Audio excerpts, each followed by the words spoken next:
SDO বলেছে আপনারা ইয়ে করুন, আমরা আপনাদের বিষয়টা ভাবছি, আমরা এর মধ্যে জেলা শাসকের কাছে যাব, আমরা একটা কমিটি তৈরি করব, যে কমিটির মধ্যে দিয়ে গোপাল ছিল, থাকছে, থাকবে।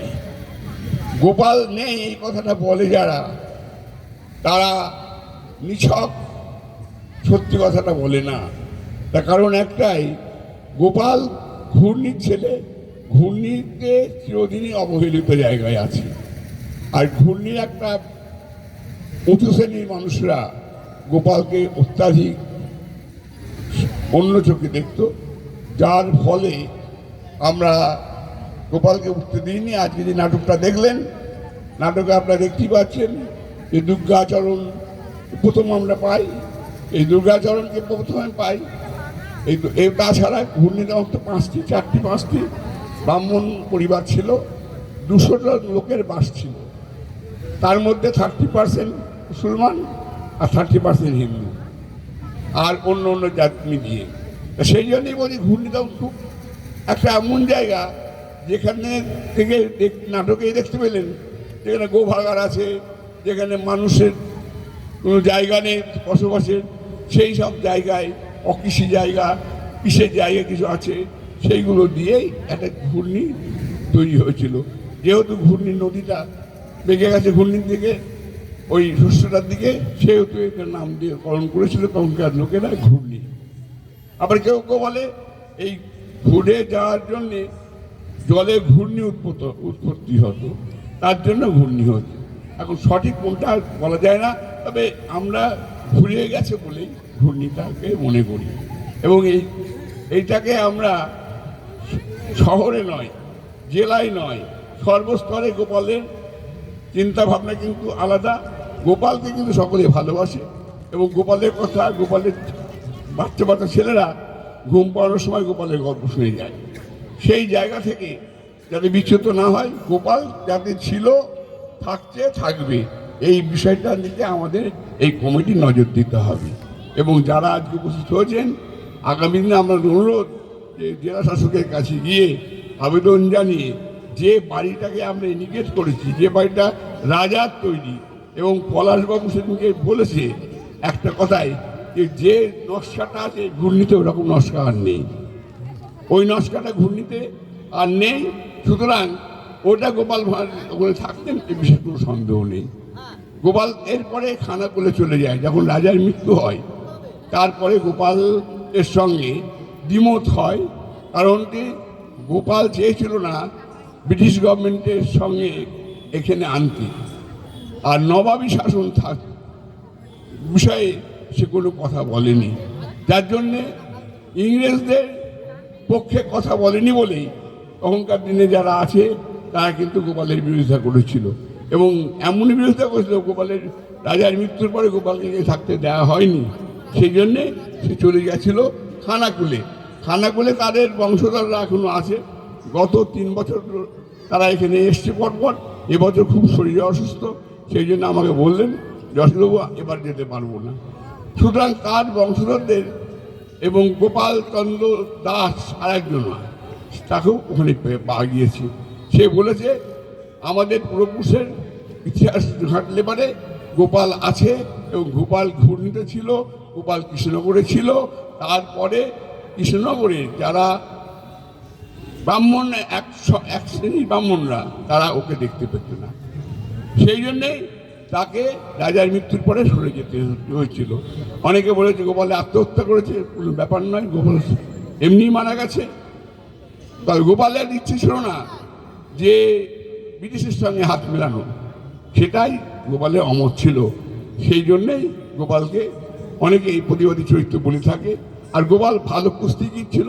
গোপাল ব্রাহ্মণ সমাজের জন্যে এইখানে সমস্ত লোকদের নিয়ে, যা ছেলেপেলেদের নিয়ে, তার বয়স্কদের নিয়ে সে এক বড় টিম তৈরি করেছিল। শোনা যায় এই মাঠের সময়, এই মাঠ যখন ছিল গোপালদের অধীনে, তখন কিন্তু এই মাঠেও লাঠি খেলা পর্যন্ত হতো। যাকে আমি সে অনেক বিস্তৃতভাবে যাচ্ছি না। আমরা চাইছি যে গোপাল ছিল, থাকছে, থাকবে, এই বিষয়টা সাংবাদিকদের কাছে বলবো এবং তাদের কথা মতো আগামী দিন আমরা চলবো। আমরা বোর্ড অফ কাউন্সিলরের সঙ্গে মতামত নিয়ে আগামী দিন আমরা এটা ঘোষণা করব। আর বেশি কিছু বলে আপনাদের সময় নষ্ট করছি না, কারণ সাংবাদিকরা এসে তাদের কাছে দু চার কথা শুনবো, এবং আবুল হোসেন আছে, তার কাছে দু কথা শুনবো, শুনে তাদেরকে পুরস্কৃত করে আজকে এই অনুষ্ঠানটা শেষ করবো এখানে। নমস্কার। এই গোপাল ভাঁড় মেলা 2025 যেটা 4 মার্চ থেকে আজকে 15 তারিখ পর্যন্ত দীর্ঘ 11 দিন ব্যাপী চলছে।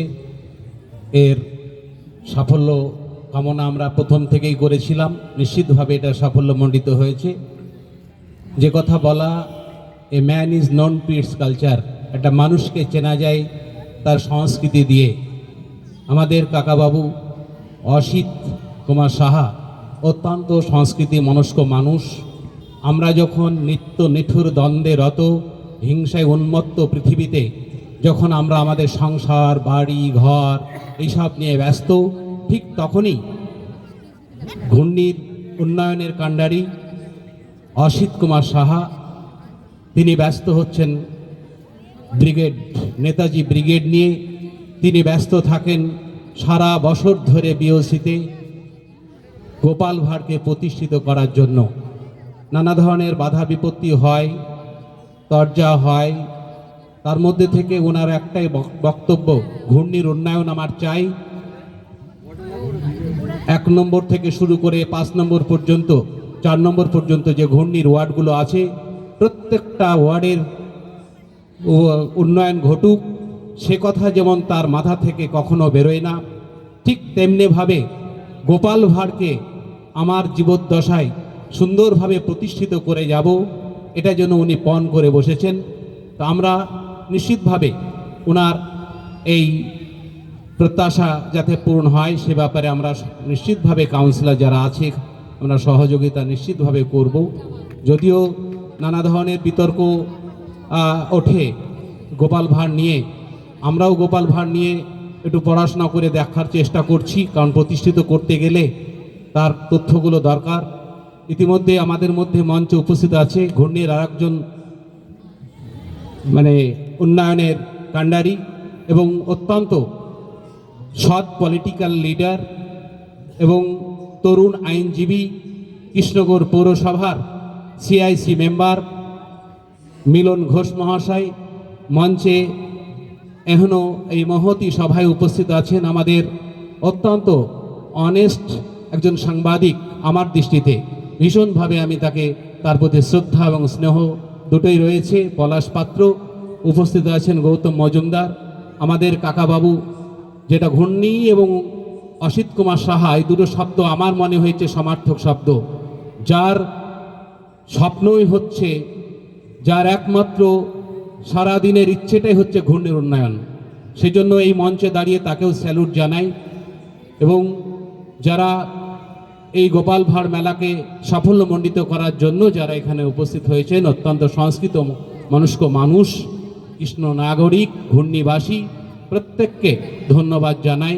এবং এই প্রোগ্রামের একেবারে কি পার্সন ছিলেন হচ্ছেন আমাদের অসিত কুমার সাহা, আমাদের কাকাবাবু, এবং তার সাথে সাথে আমার অত্যন্ত স্নেহভাজন মিলন ঘোষ মহাশয়।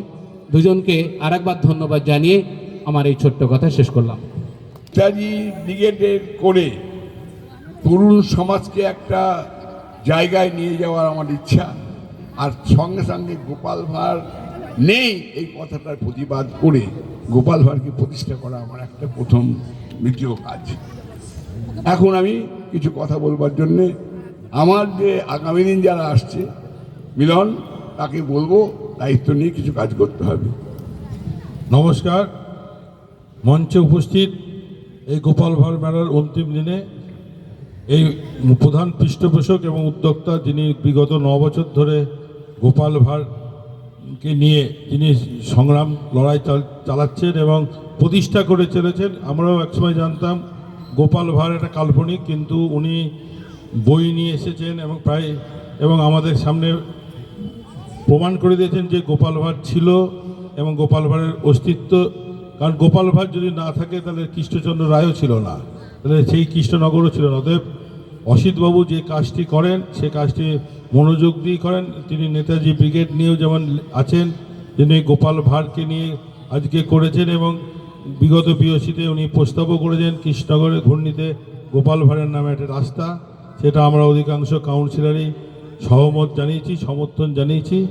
এবং আমরা চাই মঞ্চে উপস্থিত আছেন ডক্টর আবুল হোসেন বিশ্বাস, যিনি প্রত্যন্ত গ্রাম থেকে আজকে শিক্ষার নিজের প্রচেষ্টা আজকে উঠে এসেছেন, কৃষ্ণনগর পৌরসভায় নেতৃত্ব দিচ্ছেন।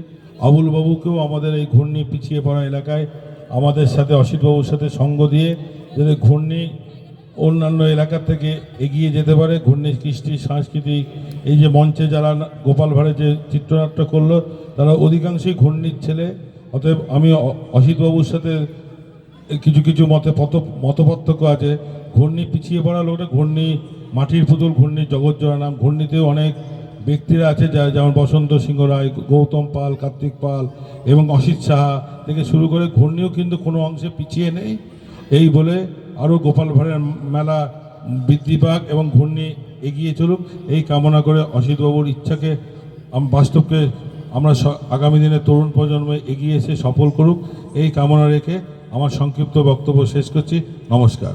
ভাগ্নের কথাটা কিন্তু আমি একটা কথা আর স্মরণ করিয়ে দিই, যখন কথাটা উঠল, ঘূর্ণি মাটির পুতুলের জন্য বিখ্যাত। এই মাটির পুতুলের জন্য বিখ্যাত হওয়ার কারণে একটা বিরাট কারণ আছে। গোপেশ্বর পাল তখন ছিল বাংলাদেশের মধ্যে একজন বড় শিল্পী এবং তিনি রাজশাহীতে গিয়ে ধুবলাটি রাজবাড়িতে উঠেছিলেন। তাকে 5,000 টাকা দিয়েছিলেন বিলেতে যাওয়ার জন্যে। উনি বিলেতে গিয়ে যখন নিজেকে মূর্তি তৈরি করে ওখানে প্রাইজ পেল, ফার্স্ট প্রাইজ, তখন থেকে হলো গোপেশ্বর পাল, জি পাল। তার বাড়িখানা অবশ্য দখল হয়ে গিয়েছে, আমরা খুব দুঃখিত, কিন্তু জি পালের নাম এখনো আছে। আজকের বইয়েটা যেটা হবে সেই বইয়েতে জি পালের একটা মূর্তি দেওয়া হচ্ছে এবং আমরা তারপরে পরবর্তী সংখ্যাগুলোতে জানবো। আমি এই মুহূর্তে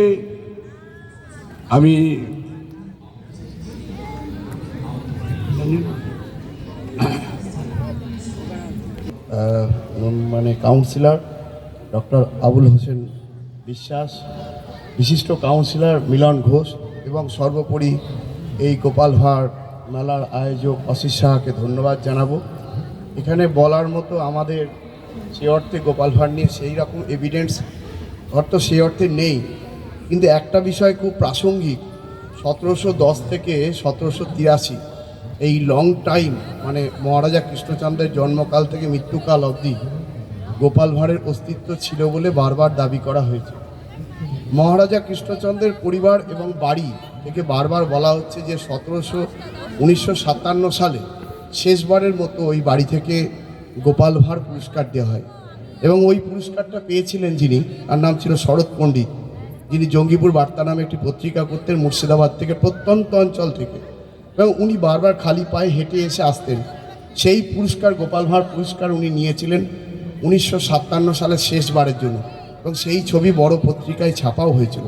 প্রশ্ন একটাই, গোপাল ভাঁড় যদি কেউ নাই থাকে তাহলে রাজবাড়ি থেকে ওই পুরস্কার কেন দেয়া হতো? 2 নম্বর, গোপাল ভাঁড় 1905 সালে তাদের বাড়ি থেকে ডকুমেন্টস দেওয়া হয়েছে যে নগেন দাস বলে একজন ব্যক্তি ছিলেন। 120 বছর আগে সেই নগেন দাসের যে বংশ তালিকা বের করেছে সেখানে দেখা যাচ্ছে গোপাল ভাঁড় নামে একজন ব্যক্তি ছিলেন এবং অনেক জায়গা থেকে এরকম পাওয়া যায়। হয়তো আর একটা বিষয়, প্রায় 300 বছর আগে কৃষ্ণনগর থেকে অনেকটা দূরে এলাকায় ঘূর্ণির মতো জেলায় প্রান্তিক মানুষের বাস, সেখানে এই ধরনের একটি বাড়ি কি করে সম্ভব হলো?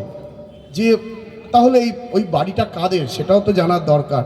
সুতরাং গোপাল ভাঁড় নিয়ে অসিতবাবু যিনি বারবার মেলা করছেন বা প্রাসঙ্গিকভাবে বলছেন যে গোপাল ভাঁড় ছিলেন, তার বক্তব্যটা আমার মনে হয় একবার অন্তত দেখা উচিত, যাচাই করে যে ওই বাড়িটা কার বাড়ি। বারবার উনি বলছেন যখন যে মহারাজা কৃষ্ণচন্দ্রের পরিবার থেকেও দাবি করা হয়েছে যে ওই বাড়িটা গোপাল ভাঁড়েরই বাড়ি বলে বা গোপাল ভাঁড় ছিলেন বলে। কিছু মানুষ আছে যেমন ঐতিহাসিক সুকুমার সেনরা বারবার বলেছেন যে গোপাল ভাঁড় বলে কোনো কেউ ছিল না, কোনো কাল্পনিক চরিত্র ছিল, কিন্তু তাদের কথা মান্যতা দিয়েই বলছি যে গোপাল ভাঁড় ছিল কি না ছিল এটা একটা প্রামাণ্য বিষয়ের ওপর পড়ে, কিন্তু গোপাল ভাঁড় যে ছিল না এমনও কেউ বলতে পারে না। তাই জন্য আমাদের মনে হয় যে অন্তত ওই বাড়িটা একবার দেখা উচিত, যে ওটা গোপাল ভাঁড়ের বাড়ি ছিল না ছিল না। যদি না থাকে কারোর বাড়ি, সেটা তো জানাই যাবে। তারা আমি এই ছোট্ট কথা, এই জায়গাটাই আমার জায়গায়, ওনারা যদি করেন আমার সম্পূর্ণ রকমের শুভেচ্ছা রইল। যে গোপাল ভাঁড়ের আসল রহস্য এই বাড়ি নিয়ে যদি থাকে তাহলে উদ্ঘাটন হোক। আমি এইটুকুনি কথা বলি, আপনাদের কাছ থেকে বিদায় নিচ্ছি। একটা বেশি দিন না, 1957 সালে দাদা ঠাকুর যে পুরস্কৃত হয়েছিল, গোপাল ভাঁড় পুরস্কৃত। তাহলে কি করে হলো?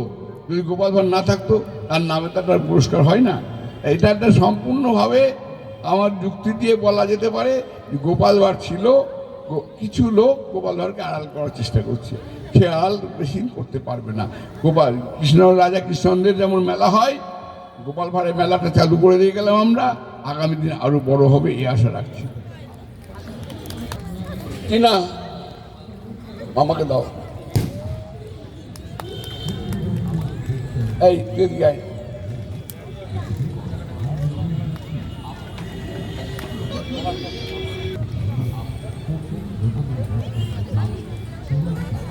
রমা,